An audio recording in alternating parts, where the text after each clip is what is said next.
Karnataka budget 2024-25 کے لیے وزیر اعلیٰ سدرامیا نے اقلیتی لیڈران سے ملاقات کی. اقلیتی ریلیجیس اور پولیٹیکل لیڈران سے ملاقات کی، جس میں مسلم، سکھ، عیسائی، بدھسٹ، جین کمیونٹی شامل تھے.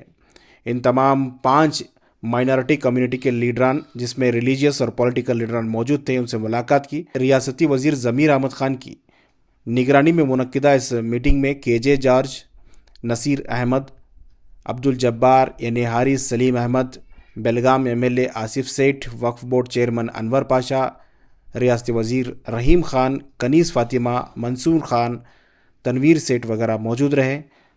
ریلیجس لیڈران میں مولانا مقصود عمران، قاری ذوالفقار نوری، جمعیت کے امین احمد، سعد بیلگامی، یوسف کنی، ایڈوکیٹ ایوب وغیرہ موجود رہے.